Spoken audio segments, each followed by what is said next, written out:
Hey, Jules. Hey, Paula, how are you? How's your week? Oh, it's great. I'm finally done traveling, so it's really nice to be home for more than 2 days. Oh, nice, nice. Yeah, yeah. I saw the questions that you sent me. Those are some good ones. Yeah, I was posting on just asking for questions this week, and there were some really interesting ones that I didn't expect, Yeah, actually. totally. I know. I was reading the list. I was like, ooh, these are really good. You can tell people are seriously contemplating, like, what does building really, really look like? Yeah, yes, definitely. And a lot of like my audience is still in corporate and looking to Yeah, transition. yeah. And so I get lots of questions about what about if I'm not good enough to do this? And I just Mhm. find all of that really interesting. Totally, totally. Yeah. Um, well, should we dive in? Yeah. Yeah, Sweet. did you want? I can just go kick off with the first one, which I thought Please. was it's something that I really went through as well, and I think probably most of your audience would be interested in this. So the first question I got is, what if I'm actually not that good, and corporate was just hiding it? Mm, And why I think this is particularly interesting is because I went through this too, because you can kind of climb the corporate ladder and it's big enough for you to be like, it's okay, you're okay at what you're doing, but you don't feel like you're making real impact. But when you go out on your own, you really have to deliver the goods and you can go through this identity crisis like, am I even really any good at this? right. And I don't know if you went through this, but I certainly did because in corporate, like I had a team, I had a budget, I had the infrastructure, and I had to really be confident in myself and take the steps to say, without all of those mechanisms, I still have the belief that I can deliver and do all of this myself. Yes. So the way I started was really small. So I started working with individuals. So I know that you work with your primary income sources are B2B, but I started with a direct to consumer model Hmm. and slowly stepped into working with individuals and testing my methods and frameworks. And Hmm. it was one to one. So I felt a lot safer. Yeah. Yeah. I think it's so true about just, you've got all this infrastructure, architecture around you in the corporate setting, and then you're on your own, and it's like it's just suddenly you and having to figure it all Yeah. out. Like nothing like that to really make you question everything. Oh, You yeah, know? for sure. Yeah. I remember I guess as I said last week, I built my portfolio career alongside my corporate job for about 4 years. Yeah. And a lot of it was in the first 2 years, I basically made the barriers to entry for me to do anything so low, like it was so easy for me to do that it was a mini experiment and I felt like I wasn't jumping off a cliff. Right. So if I can give anyone advice who is experiencing this, it's, you know, think about what you want to do and then slice it into like 15 steps. Like take that micro step, then take the next micro step, kind of like skill stacking, because you're more likely to be in motion. And clarity only comes from being in motion, not the other way around. Yeah. Yeah. Yeah, I absolutely. And I think that even now, years in, there's still lots of times where I still have the same question of, can I do this? Like there's just Yeah. always going to be this next thing. Like actually just in the past week, I've been having conversations with a potential client that is a large enterprise level Yeah. client. And I've never worked enterprise level. I typically focus on small to medium sized businesses. So that's sort of going off in my mind of, Paula, Yeah. can you do this? Can we figure this out? And you just move through the conversation and it's a little bit of fake it till you make it and you're sweating, Yeah. but they can't see you sweating, thankfully. So yeah. And how do you, just a follow up question, if it's okay, because I find this always, I personally have like a mini board of advisors, like physical ones, so like my friends, and also like I've created an AI version, and then like a meditation type version. So I have like three levels. Mhm. And I was wondering how you approach that imposter syndrome, like in your portfolio career. Because, like you said, this comes up for me all the time like, can I do this? Mhm. And I feel like it's a real muscle you have to build. Is this something that you've just slowly built over time as well? Yeah, exactly. I think for me, it's like, just like you were saying, like the little steps and the little actions. It's for me, same thing. Every conversation I have is that I survive is another like, okay, now I Yeah. did that a little bit better, a little bit differently, or oof, that's good feedback. I need to change my approach Yeah. to that, and yeah, certainly like the imposter syndrome, it just for me, I feel like it's just an ongoing battle against Yeah. it, if It I'm being actually honest. never goes away. I don't think so. I don't think it does. Like I've yeah, I've I've been at this for a while and I'm like, I don't think this ever goes away, which I think is a good thing because it means you're continuing to stretch yourself. Totally. Yeah, I think Because so if too. you, Like if you're not feeling uncomfortable, like I don't know.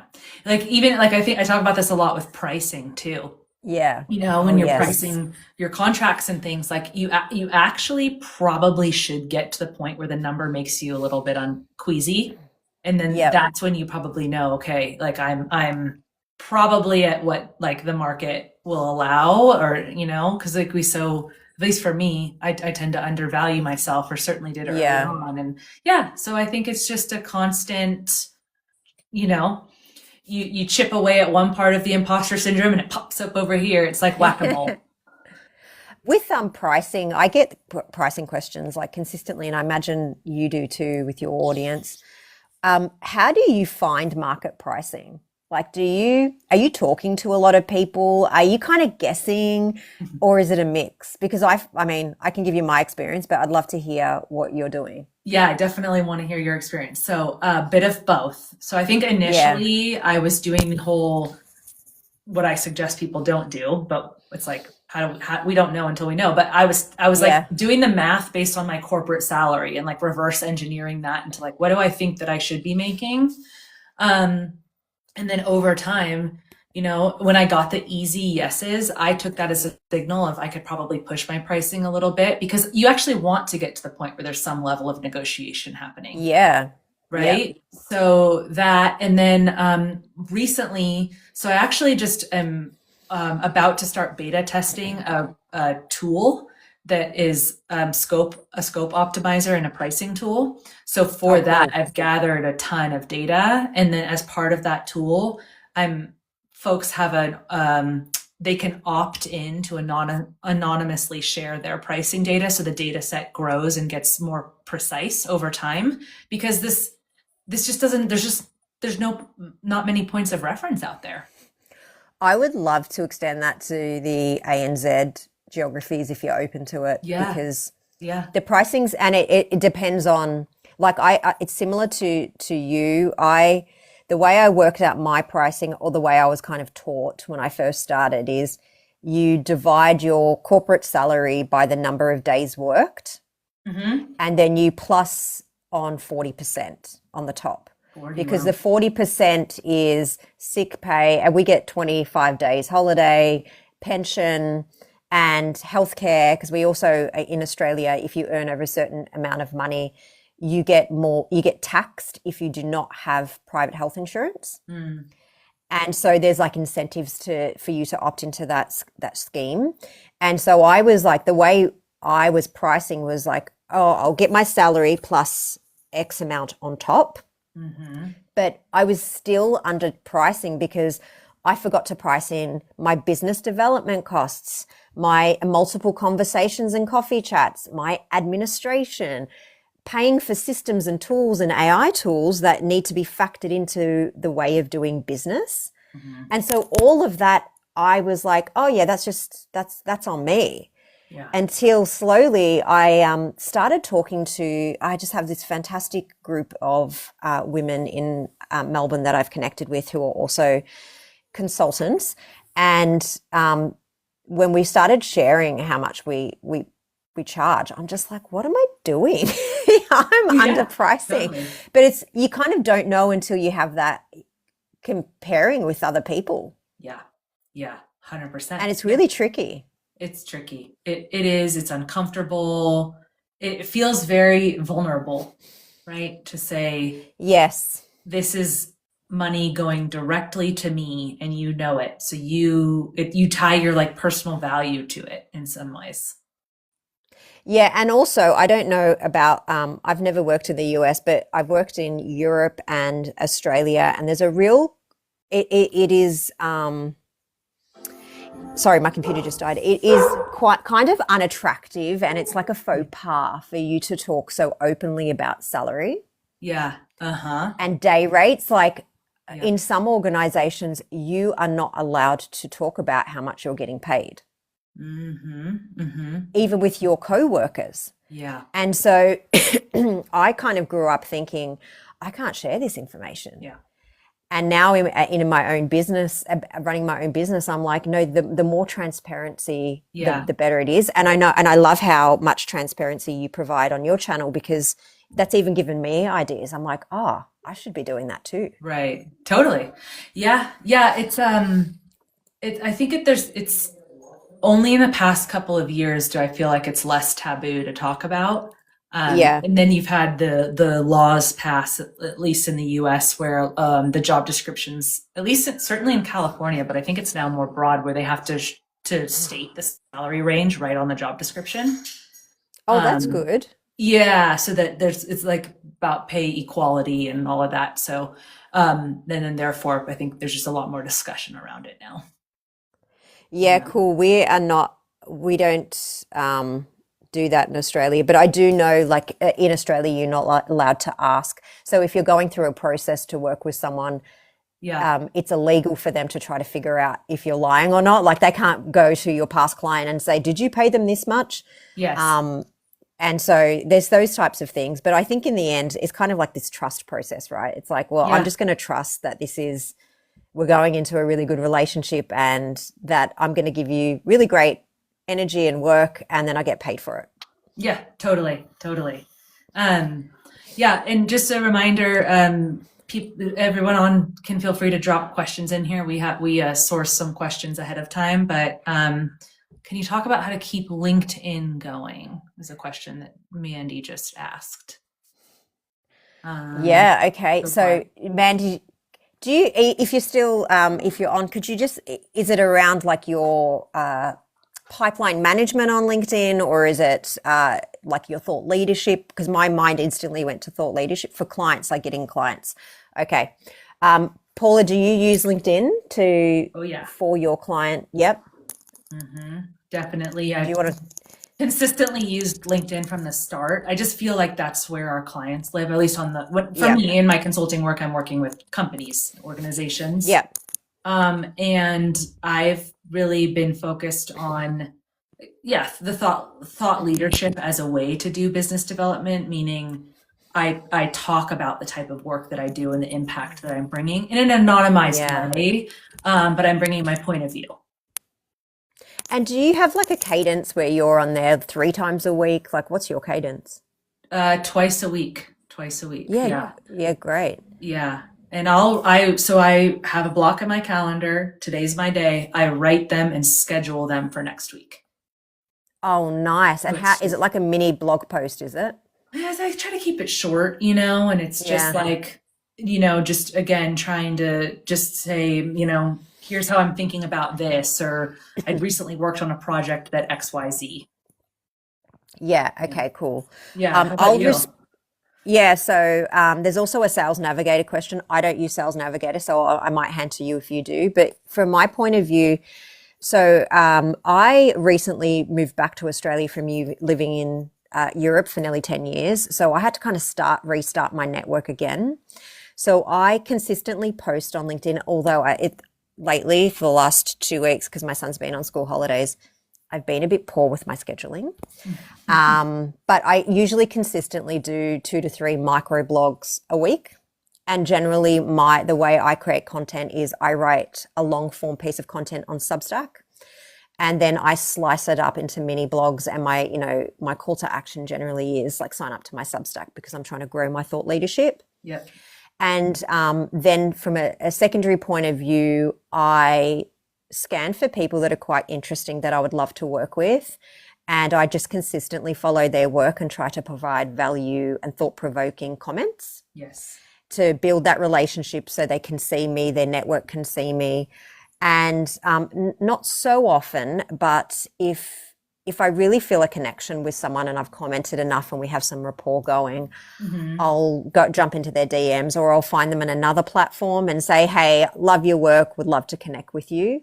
I generally don't DM on LinkedIn, only because I don't check my DMs on LinkedIn because I get so much garbage, if I'm being completely honest. Yes. And sometimes that's a detriment to me, but quite often I search for them on a Substack or an Instagram, and it just feels like the conversation's a little bit more relaxed. And that's how I've started to really build rapport, and I've gotten some great work out of it that way. Totally. I think it's really powerful. I know that there's like LinkedIn is pretty polarizing these days. People love it or they either love it or hate it. Right. But I'm glad what you said something that I think is important. I think part of your biz dev strategy is not only the posting that you're doing, but the engaging on others' posts is such a great way to warm up outreach that you might make to continue to expand your network. That could even just be reposting someone's content with your point of view. You know, that part, don't sleep on that part. That's actually that's a great point. I'll build on that only because when I first started creating content online years ago, to be perfectly honest, not saying I didn't have a point of view, but I was scared I didn't have an assembled point of view, right? No one knew what portfolio careers were. Every time I mentioned it, they were just like, you know, oh my God, eyes glazing over. So a large part of my strategy to get myself comfortable with creating content, and B, to get some sort of thought leadership going, was consolidating, like, here are 5 people I love on, here are 5 people who are great content on LinkedIn. You should follow them. And then I would tag them and have a summary. And that would get so much engagement because people, they're just like, oh my gosh, thank you. And then they would build on your post and it would start a vibe. Brilliant. So that approach you can do right now. And I just think it's one of the easiest ways. I think about it in terms of, if I don't know what to say, I think about what I can curate to provide value. Yeah, absolutely. That's great. Do you use Sales Navigator, Paula? I don't. No, I don't do and haven't ever really done cold outreach. I've really just worked my network and gone sort of the relationship-based approach. Some of the people in my community have certainly used Sales Navigator and have talked about it a bit. Mixed reviews, to be honest. So I think it's all just about, like, are you targeted in your outreach? How are you approaching your outreach? Are you warming things up? Are you saying something compelling? You know, so. Yeah, and sometimes people are just busy, right? And so I don't take that personally. So sometimes I do cold outreach. I haven't heard from them. And then 6 months later, they're like, I'm sorry, I would really love to catch up. And I'm like, oh, that actually got through. Exactly. You know, and I'm that way too. Sometimes I'm super busy and I park something and then I forget to get back to it and then it comes to mind. But I think it is that consistency. And I mentioned this last week, I'm sure, but I have something called a value framework. So I always try to give 4 times as much as I ask. So when I'm reaching out to people and building that relationship, I'm like, give value, give value, give value, give value. Then I tend to ask for something. 100%. Yeah. I can't tell you how many times it's just like, if you go into conversations and into really anything in the spirit of being helpful, like, people remember that, you know? Oh, for sure. And it's like a psychological principle in, reciprocity. 100%. So people, when you give something to people that's genuine, they want to help you out. Yeah. There's a question about how social media has impacted our businesses. How I'd love to hear for you. Yes. So I can give you a short. I run 2 streams of my portfolio. So I have a direct to consumer business and a B2B side of my business as well. And so what that means is, for direct to consumers, I need to reach individuals. And the way I do that is through social media. And what I can say is just this year and last year is when I saw real momentum of, I didn't have to like push so much. I would get people just falling into my DMs or reaching out to me via emails or booking discovery calls. So I'm a portfolio career mentor, as well as I run VIP strategy days to scale your portfolio career. And so that takes a lot of trust building in the first few years. So for example, I would say I built consistently and posted consistently on LinkedIn, Instagram, and a newsletter for 3 years, consistently every week, 3 times a week. I would say I'm not a 7-day week girly. And in the 4th year, I saw such an inflow of people knowing who I am, what I stand for. And so what I would say to that question is, if you have a direct to consumer business like me, for one part, but having that consistency and building that trust is incredibly important. So Daniel Priestley, who's also a business builder, he's an Australian dude. He talks about something called the 7-11-4 principle. Okay. And essentially when someone finds you, generally they like to consume around 7 hours of your content. Which is interesting. Like when you're beginning, you don't need 7 hours, but you want to have a body of content that people can dive deep. Yes. Then he talks about 11 touch points, but in this climate, it's more like 17 to 18 touch points, meaning people are seeing you, consistently, like, oh, there's Julie, there's Paula, blah, blah, blah. They continue to see you. And that's like little trust marbles in the trust jar.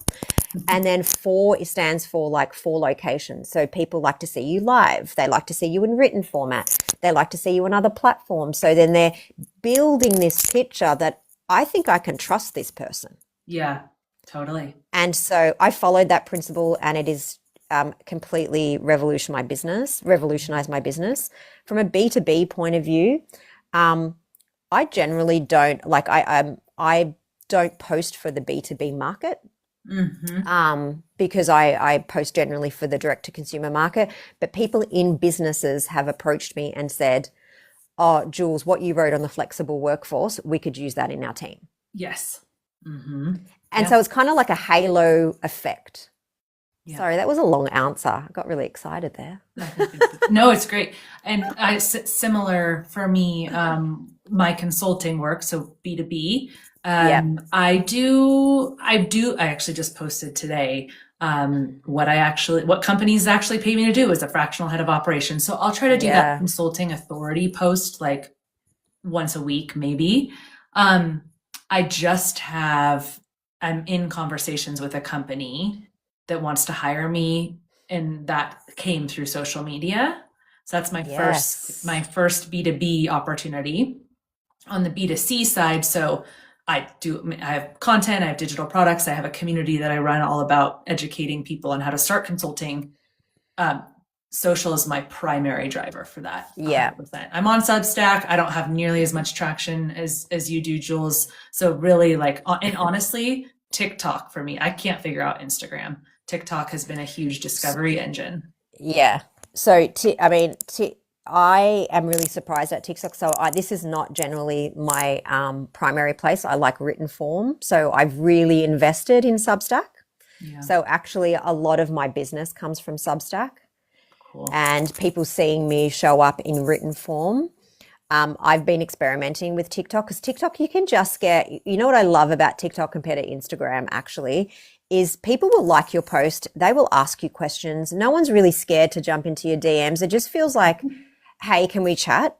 Yeah. Whereas Instagram, it is curated, and I've got a good sized micro audience, but I've been building that since 2018. Okay. And I've had a couple of viral posts that's brought in like lots of followers, but that was me 6-7 years at it, and it's just started to happen. Yeah. Yeah. It's a long Whereas game. I feel like it's a really long game, and I guess for me, it's really important that I don't build my real estate. So I always think about social media platforms as real estate, and I'm renting every platform besides my email subscribers. So that's why I invested so much in your Substack, because Substack I can download every subscriber email, and then it's in my email management system. So I own the real estate. versus renting it. So that's the advice I give my clients as well. It's like, let's figure out how you can buy a house and then we get you some rental properties that, I love that. you can rent out. Yeah, that's a great analogy. Okay, back to the list of questions. The one that I was really curious about to hear from you is the second one. Portfolio careers. Is this just a midlife crisis dressed up as a career strategy? Such a good, real question. Yeah, and I guess I laughed when I got this one because I'm like certainly in midlife. And when I started having my career crisis, I was in midlife. And I'm like, yeah, maybe. Yeah. But also I kind of like, I think, not, who cares, and not in an awful way, but like maybe you're just questioning everything because this is the right time to do that. And maybe you're sick of being in a system that you're like, I can't see myself in this system for another 20 years. I need an alternate strategy. Yeah. And my advice to all people across the work landscape is my core tenets are agency, optionality, and having flexibility, like in your career.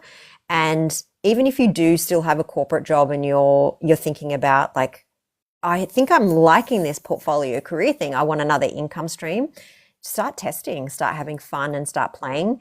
Because in this portfolio career thing, I want another income stream, start testing, start having fun and start playing, because of work.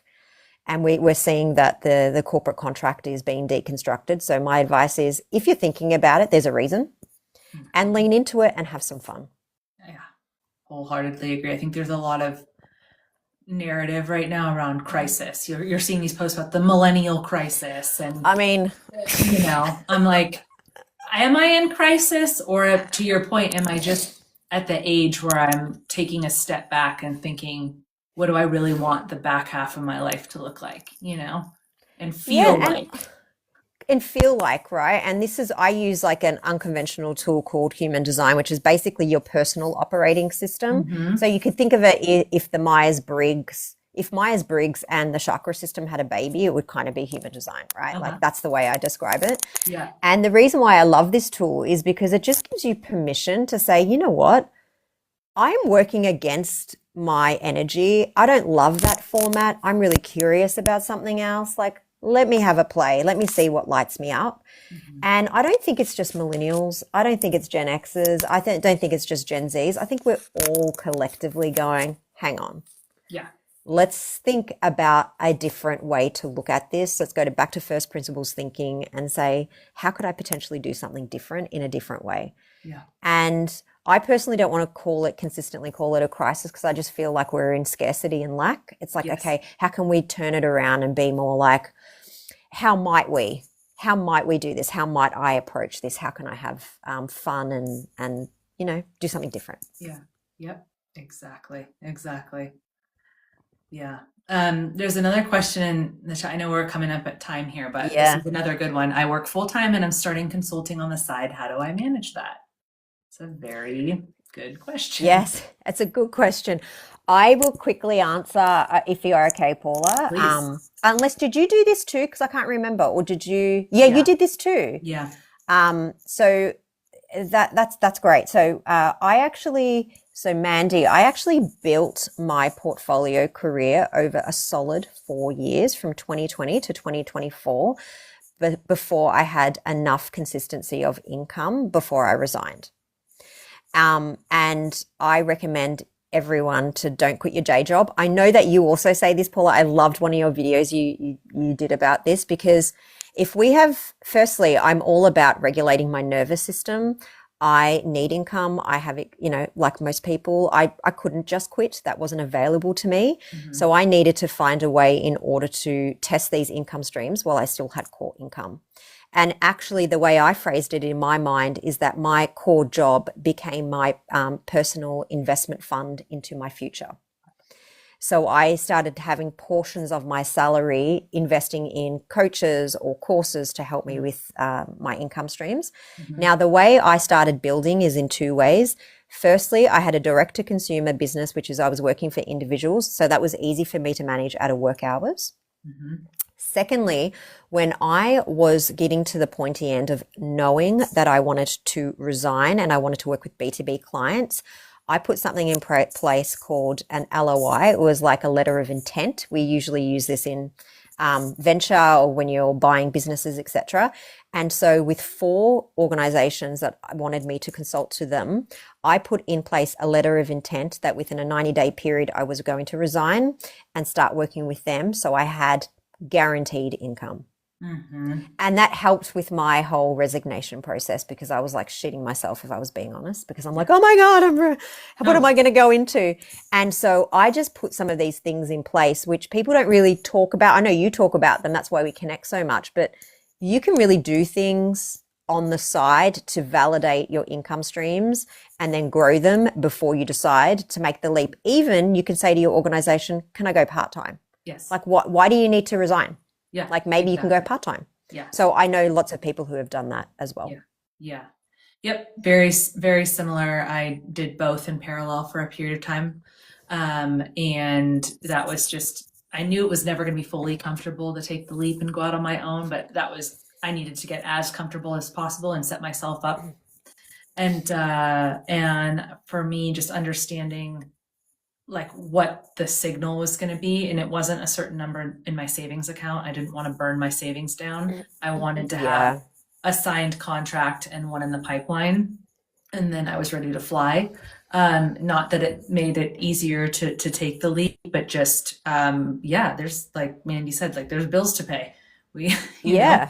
And I too am like, encouraging people like, don't just quit your job. Like not in this economy, keep your job.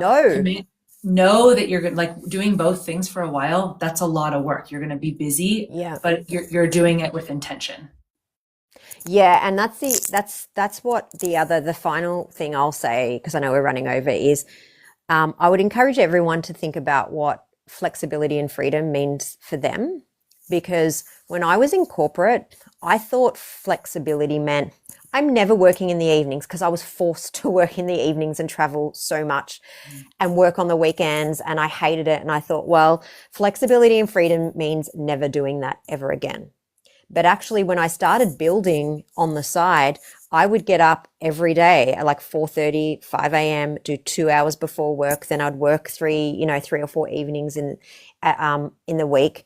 And it actually lit me up so much that I had more energy for my day job, which was like really interesting. That was an interesting observation. Was it easy? No, like I did this. I was tired for sure, but I always had the intention of like, I'm going to do this to a point where I'm going to see if I can really validate it and make it work. And if I can, then I know that I'm stepping, will still be scary, but I validated enough inputs to know that there's something here. Like there is something material and I'm not just having blind faith. Yeah. Yeah. Yep. 100%.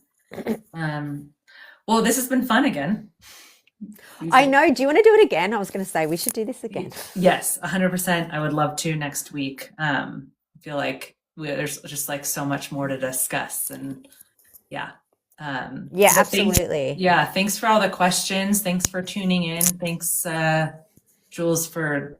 I think we can even just use that same list too next week to keep going. Yeah. I also, for your audience, if you're interested, and I'll tag you, Paula, I'm posting last week's conversation and this week's on my YouTube channel, just in raw format in case someone wants to come back and review them. So I'll tag you and you can share that with your audience, just so we have a place to have it. I love that as well. Yeah, that's great. Awesome. Well, Jules, have a good Friday. It's Friday morning for you. I know. I know. I'm going to start my day now. Good. Have a good evening. We'll chat soon. Bye everyone.